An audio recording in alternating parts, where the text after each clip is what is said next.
Good morning, students. In the last class, we have completed a topic that is debentures and what is the basic difference between the shares and debentures and commercial bank, and we had also completed next topic that is public deposit and loan from commercial bank. What are the basic difference between the public deposit and the loan from the commercial bank? Okay, so in today's class we are going to start a next topic that is loan from financial institution. It is also the one of the borrowed fund, and it is the long term finance, whereas the loan from commercial bank is just kind of short term and the medium term finance, and the loan from the financial institution is the type of the borrowed fund for the long term finance. Okay, so let's start. Public financial institutions are referred to as lending institutions, development banks, or financial institutions. After independence, the government of India realized that for economic development of a country, only commercial banks are not sufficient. There must be financial institution to provide financial assistance and guidance to industries and business enterprises. The need for the public financial institution was felt due to the following reason. Okay, so in the financial institution, it includes it the basic motive of the financial institution is to provide the fund to the members or to the general public. If the any individual is needy for their expansion and the growth of the business, they need some kind of fund. So what they will do, they prefer to go to the some financial institution where they got the some amount of funds as capital, so that they can invest in their business. Okay, so in the financial institution, it is basically related to the lending institution, means the that institution which provide the fund, development banks, as well as financial institution. Okay, public financial institution includes three types: lending institution, development banks, or the financial institution. But after independence, the government of India realized that for economic development of a country, only commercial banks are not sufficient. Okay, after independence ये देखा गया कि जो government of India है, उन्होंने ये realise किया कि अगर किसी भी कंट्री का इकोनॉमिक डेवलपमेंट करना है, कोई भी कंट्री है उसका इकोनॉमिक डेवलपमेंट करना है, so only commercial banks are not sufficient. Okay, कि कमर्शियल बैंक्स ही क्या हैं, सफिशिएंट नहीं है. Basically if any country want to growth and development, in that case they required some kind of funds, so that the government of India realized that the only commercial banks are not enough to provide the all kind of funds, so there must be a financial institution to provide financial assistance. Okay, तो क्या होना चाहिए, कुछ financial institutions भी होने चाहिए जो financial assistance और हेल्प प्रोवाइड करे and guidance to the industries, और इंडस्ट्रीज़ को भी क्या करे, वो गाइड करे कि कहाँ पे in which situation the money should be invested, where, and different kind of all the questions which is related to the development and the growth of the business and business enterprises. Okay, they have provided the financial institution provided the guidance to the industries and the business enterprises. So the need for the public financial institution was felt due to the following reason. Okay, why there is need of the public financial institution? It is only because of these reason. Okay, so first one is the merit of the financial institution is long term finance. Financial institution provide the long term finance. जो financial institutions होते हैं वो long period of time के लिए finance provide करते हैं. Managerial advice, financial institution provides managerial as well as financial advice on the various matter. Okay, financial institution क्या करते हैं, managerial means related to the management और द एडमिनिस्ट्रेशन, इससे related क्या करती है फाइनेंशियल इंस्टीट्यूशन, इंफॉर्मेशन प्रोवाइड करती है और कि आपको कैसे वर्क करना है, फाइनेंशियल एडवाइस प्रोवाइड करती है. सो financial institution also works like that. Next is medium and long term finance. Public financial institution provide medium and long term finance to industrial enterprises at the reasonable rate of interest. जो public financial institutions होते हैं like development banks, financial institution, lending institution, वो क्या करती हैं medium और long term finance provide करते हैं टू द इंडस्ट्रियल एंटरप्राइजेस. जो इंडस्ट्रियल कंपनीज हैं, इंटरप्राइजेज हैं, उनको फंड प्रोवाइड करती है at a reasonable rate of interest. Means जो रेट ऑफ इंटरेस्ट होता है वो अफोर्डेबल होता है. मीन्स कोई भी कंपनी क्या है उसको अफोर्ड कर सकती है. Next one is subscriber of securities. Financial institution often subscribe to the shares and debenture of the company. जो फाइनेंशियल इंस्टीट्यूशंस होती हैं वो क्या करती हैं, वो कंपनी के शेयर्स और डिबेंचर डिफरेंट सिक्योरिटीज़ को भी सब्सक्राइब करती हैं. Okay, they also issued they also purchase and sell the different securities of the companies. Next one is underwriter. Financial institution underwrite the public issue of shares and debentures by the company. Okay, basically underwriters क्या होते हैं, underwriting activities means company क्या होती है, means जो भी financial institution होते हैं they also help the other company की. वो ये हेल्प करते हैं कि अगर आपको अपनी कंपनी के शेयर्स और डिफरेंट सिक्योरिटीज़ को परचेज और सेल करना है तो आप क्या करो, वो मेरे को दे दो. फाइनेंशियल इंस्टीट्यूशन कहेगी कि आप मुझे दो, मैं क्या करूँगी या करूँगा कि उसको मेरे के थ्रू उसको मेरे को क्या जनरल पब्लिक को क्या करना पड़ेगा, उसको लोग मेरे से क्या करेंगे, परचेज और सेल करेंगे. बट इसमें क्या है कि वो कंपनी से क्या कहती है कि वो डिफरेंट चार्ज भी करेगी. ये नहीं कि वो ये सारे काम क्या है वो फ्री ऑफ कॉस्ट करे. इसमें क्या करती है जो भी फाइनेंशियल इंस्टीट्यूशन है वो ये कहते हैं कि इस पे भी हम अपना कुछ कमीशन चार्ज करेंगे. So these kind of activities are underwriting activity. So different financial institution, commercial banks also done these kind of activities. Next one is guarantee loan. Financial institution provide long-term guarantees to the industrial units from other bank and financial institution. Okay, so जो financial institution होती हैं वो क्या करती हैं, loan भी provide करती हैं इंडस्ट्रियल यूनिट्स को from the other bank and financial institution. और किसी नॉर्मल बैंक से भी प्रोवाइड कर सकती हैं, अदर फाइनेंशियल इंस्टीट्यूशन से भी वो प्रोवाइड करती हैं. Loan in foreign currency. Financial institution provide loan in foreign currency to import machinery. Okay, financial institution क्या है, लोन प्रोवाइड करती हैं in foreign currency. Means dollar में, यूरो में, रेनमिंबी में, मतलब डिफरेंट काइंड ऑफ जो फॉरेन करेंसी है उसमें भी क्या करती है फाइनेंशियल इंस्टीट्यूशन लोन प्रोवाइड करती है टू इम्पोर्ट मशीनरी. कि जो भी मशीनरी हैं उसको हम कंट्री में क्या कर सके, इम्पोर्ट कर सके. These institutions provide guarantee also for the purchase of the capital goods from the foreign country. Okay, these institutions क्या करती, गारंटी प्रोवाइड करती हैं for the purchase of the capital goods. Capital goods means कि those goods which are used for the further production. कि further production के लिए हम इन सारे का गुड्स को यूज़ करें. फॉर एग्जांपल मशीनरी हो गया, टूल्स हो गया, इक्विपमेंट हो गया. तो ये जो सारी इंस्टीट्यूशन होती हैं वो गारंटी भी प्रोवाइड करती for the purchase of the capital goods from the foreign country. कि वो फॉरेन कंट्री से उन सारे कैपिटल गुड्स को भी वो परचेज कर सके. Okay, now the next one is limitation of the financial institution. So too many formalities have to be fulfilled for taking loan from the financial institution. Okay, so बहुत सारी जो legal उनकी क्या है, बहुत ज़्यादा रूल्स एंड रेगुलेशंस हैं, terms and conditions हैं, बहुत ज़्यादा फॉर्मेलिटीज़ होती हैं जिसको क्या करना पड़ता है, उसको भी पूरे को फॉर्मेलिटीज़ को फुलफ़िल करना पड़ता है from taking the loan for taking the loan from the financial institution से.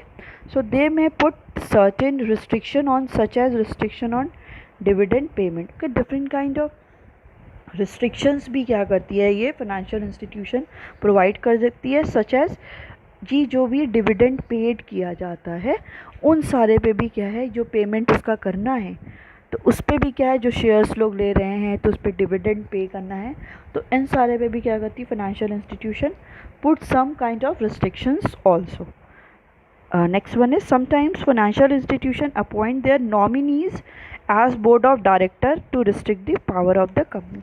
कभी कभी ऐसा होता है जो फाइनेंशियल इंस्टीट्यूशन होती हैं वो अपने नॉमिनी को appoint their nominee as a board of director, कि उस कंपनी के as a board of director को भी अपॉइंट कर देती है to restrict the power of a company, कि जो भी कंपनी के पावर है उसको रिस्ट्रिक्ट करने के लिए फाइनेंशियल इंस्टीट्यूशन एक नॉमिनी को भी अपॉइंट कर देती है. So these all are the some limitation of the financial institution.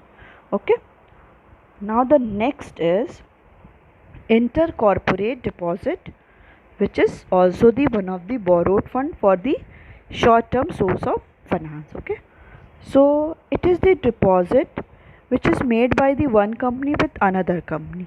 This option of using finance is available to all public company whether having share capital or not. Okay, simply इसमें क्या होता है कि एक company, अगर एक company है तो दूसरी कंपनी में क्या करती है, it is a deposit which is made by the one company to another. वो डिपॉजिट एक कंपनी क्या है किसी दूसरी कंपनी में क्या करती है, डिपॉजिट करती है. This option of using finance is available to all public companies. Okay, ये सारी जो कंपनीज होती हैं पब्लिक कंपनी में, ये सारे में क्या ये ऑप्शन अवेलेबल होता है वेदर हैविंग शेयर कैपिटल और नॉट, चाहे वो उनका उससे रिलेटेड शेयर कैपिटल उनकी कंपनी का हो उनके पास चाहे ना हो, बट वो क्या करती है डिपॉजिट वन कंपनी का दूसरी कंपनी में होता है. It includes when a company acquire security of another company. ये क्यों होता है, क्योंकि जब कंपनी क्या है एक्वायर करती है security of another company, company की अनदर कंपनी की वो सिक्योरिटी अपने पास एक्वायर करती है. When company gives loan to the another company, जब कंपनी क्या करती है दूसरी अनदर कंपनी को लोन प्रोवाइड करती है.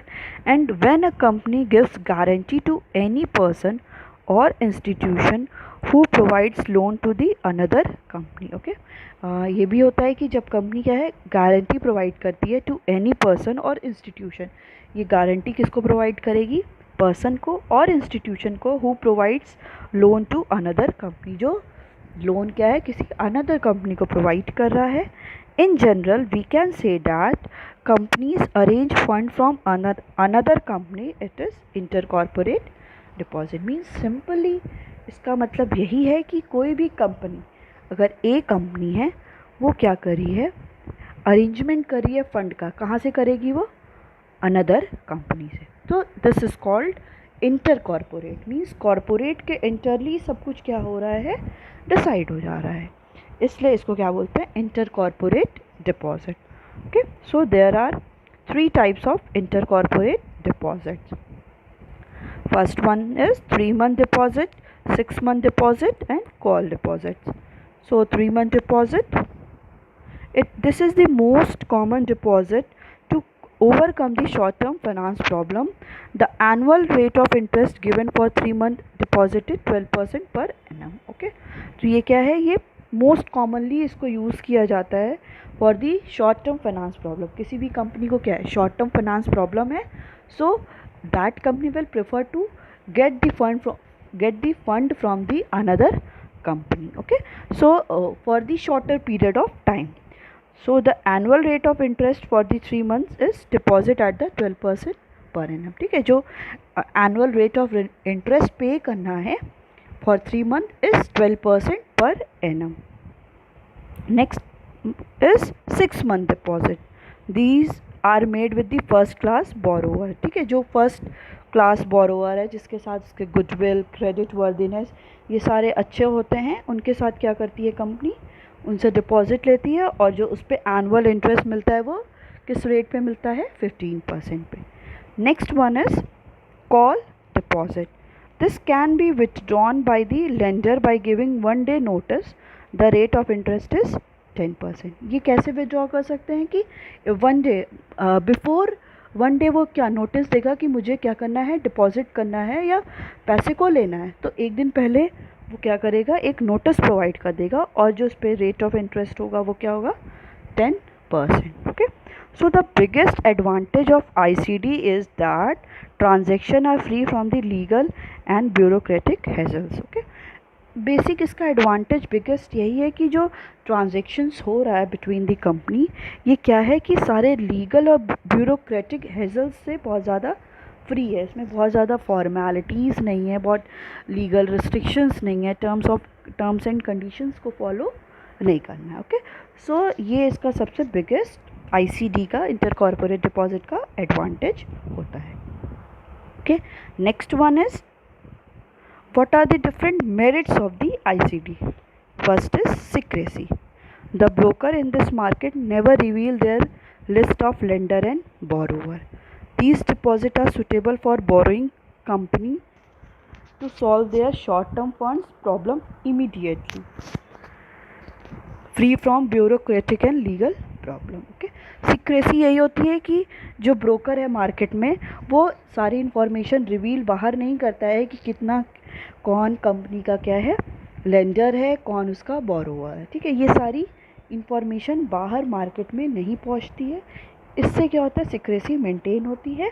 Second is these deposit are suitable for borrowing company to solve their short term problem और short term funds problem immediately. इसमें क्या होता है कि ये डिपॉजिट इसलिए भी बेटर होता है बिकॉज इसमें क्या है कि कोई भी कंपनी क्या है शॉर्ट टर्म के लिए फ़ंड की प्रॉब्लम को फेस करी है, तो वो क्या करेगी, ईज़िली किसी भी कंपनी से क्या कर सकती है, फ़ंड को बोरो कर सकती. इमीडिएटली उसको अगर चाहिए तो वो किसी भी कंपनी से क्या है, बोरो कर सकती है, free from bureaucratic and legal problems. Okay, जो भी सारे हेजल्स हैं different for the transaction of fund, तो इसमें क्या है, इसमें सारे ब्यूरोक्रेटिक और जो लीगल प्रॉब्लम्स है, legal restrictions, terms and conditions, rules and regulation से क्या है, ये फ्री है. Okay, next is demerits. Okay, first one is not suitable for the long term. ये जो ICD है this is not suitable for the longer period of time, की किसी को लॉन्ग पीरियड के लिए लोन लेना है, बोरो करना है, डिपॉजिट करना है, in that case it is not suitable. Second is high risk as ICD are unsecure deposit. Okay, इसमें क्या है, रिस्क बहुत ज़्यादा है. क्यों? क्योंकि जो ICD होता है ये अनसिक्योर डिपॉजिट मीन्स हो सकता है कि फ्लक्चुएशन की वजह से ये जो वैल्यू है वो क्या हो, फ्लक्चुएट कर जाए, इसलिए ये अनसिक्योर्ड है, तो इसमें रिस्क क्या है, बहुत ज़्यादा होता है. And high rate of interest in the bank. Okay, bank में क्या है कि हो सकता है वो लोन ले तो उसको 5 to 6% और 10% तक अराउंड उसको इंटरेस्ट देना पड़े, बट जो रेट ऑफ इंटरेस्ट होता है in the ICD it is too much higher than the bank. Okay, so it is your ICD topic, intercorporate deposit. It is also the one of the borrowed fund short-term finance sources of finance. Okay. Now the next topic is factors kept in mind before selecting a suitable source of business finance. Okay. Factors which should be kept in mind कि हमें ये ध्यान देना पड़ेगा before selecting a suitable source of business finance. Business finance के लिए कौन सा सोर्स हमारे लिए बेस्ट होगा, इसके लिए कुछ ऐसे फैक्टर्स हैं जो हमेशा हमारे माइंड में होने चाहिए. ठीक है, हम कोई भी अगर कोई सब्जेक्ट को लेते हैं, कोई स्ट्रीम को चूज़ करते हैं, या अपने फ़ंड को कहीं इन्वेस्ट करते हैं, या बिज़नेस में कहीं कोई इन्वेस्ट करता है, तो वो ऐसी तो नहीं रैंडमली फ्रीक्वेंटली कर जाते. उसके लिए क्या करता है, वो पूरा उसको सोचता है कि हमें करना चाहिए कि नहीं. So in the case of sources of business finance there are also some factor which should be kept in mind. Okay, so no source of business finance is free from limitation, so we cannot say which is the best source of finance. Okay, कोई भी business finance, कोई जो different sources हैं, ऐसा नहीं है कि वो लिमिटेशन से फ्री हैं कि मैं ये किसी एक को फर्स्ट वन को कह दूं कि शेयर इज़ द बेस्ट और the debenture is the best और पब्लिक डिपॉजिट इज़ बेस्ट. नहीं, क्योंकि हर एक फंड्स के क्या हैं, सोर्सेज के, बिजनेस फाइनेंस के जो सोर्सेज हैं उसमें कुछ ना कुछ लिमिटेशंस होती ही हैं. सो वी कैन नॉट से which is the best source of finance. हम नहीं कह सकते कि कौन सा बेस्ट होता है। Before deciding the source of finance to meet the financial requirement, the businessman must keep in mind the following factors. Okay, कि किस सोर्सेज ऑफ फाइनेंस को हमें लेना है, हमें कहाँ से फंड को लेना है, इसको सेलेक्ट करने से पहले we should take some concentration और some sense of responsibility. Okay, कुछ हमारी सेंस ऑफ रिस्पॉन्सिबिलिटी होनी चाहिए, दैट कि from where we have to take the fund or the finance for the business. Okay, so first one is cost involved. Okay, before finalizing any source of finance, the company must find out the cost involved in procurement of funds and cost involved in using the funds. Both the cost must be less than the benefit which they get by using that source of funds. Okay, before finalising any source of finance, कि हम ये final करने से पहले कि हम जो money है वो कहाँ से रेज़ करेंगे, शेयर से करेंगे या मनी हम लोग क्या करेंगे, पब्लिक डिपॉजिट से करेंगे।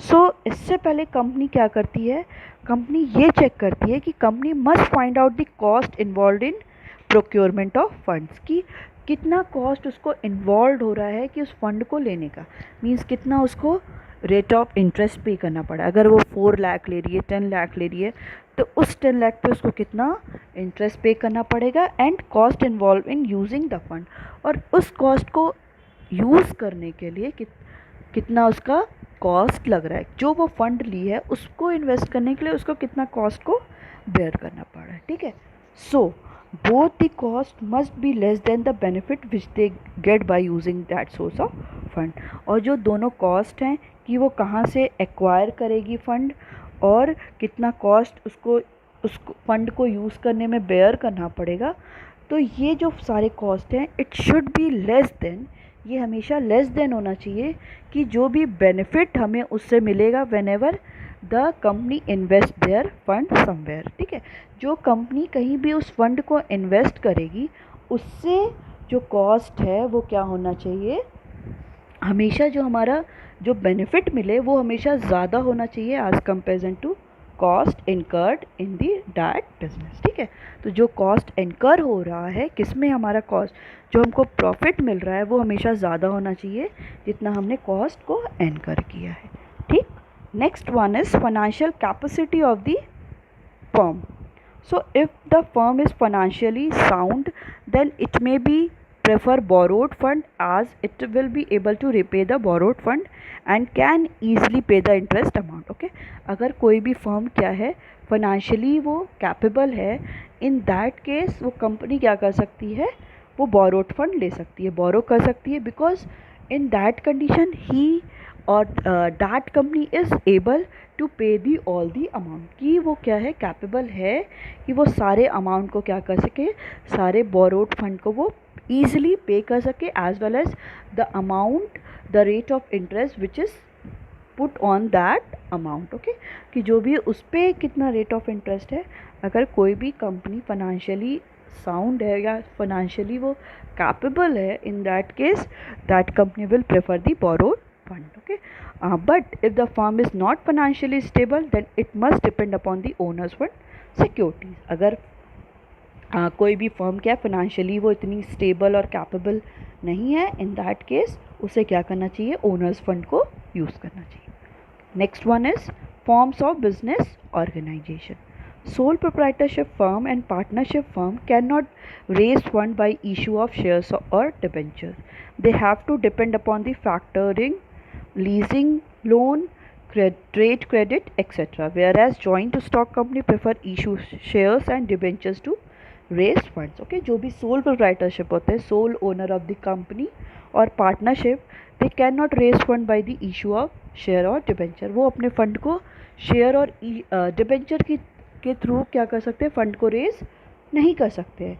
वो क्या है, टोटली डिपेंड किस पे करते हैं, फैक्टरिंग पे, कितने फैक्टर्स हैं, कितना उस पर इन्वेस्टमेंट किया गया है, लीजिंग पे जितना उन्होंने रेंट पे है, लोन कितना उन्होंने ले रखा है, ट्रेड क्रेडिट पे। तो बेसिकली क्या है, ये जो सोल प्रोप्राइटरशिप होता है और पार्टनरशिप होता है, दे टोटली डिपेंड अपॉन दी कि वो मनी को क्या है रेंट पे फंड को क्या है वो किस तरह ले रहे हैं, कैसे उसको प्रॉपर फंक्शनिंग कर रहे हैं, फैक्टरिंग कर रहे हैं, वो लोन बैंक से ले रहे हैं और ट्रेड क्रेडिट के थ्रू ले रहे हैं। तो बेसिकली ये जो सोल प्रोप्राइटरशिप और पार्टनरशिप इस पर डिपेंड करते हैं। वेयर एज द जो जॉइंट स्टॉक कंपनी होती है they prefer to issue the shares and debentures. Okay, वो लोग क्या करते हैं, शेयर्स एंड डिबेंचर्स को इशू करते हैं to raise funds. Okay, now the next one is time period.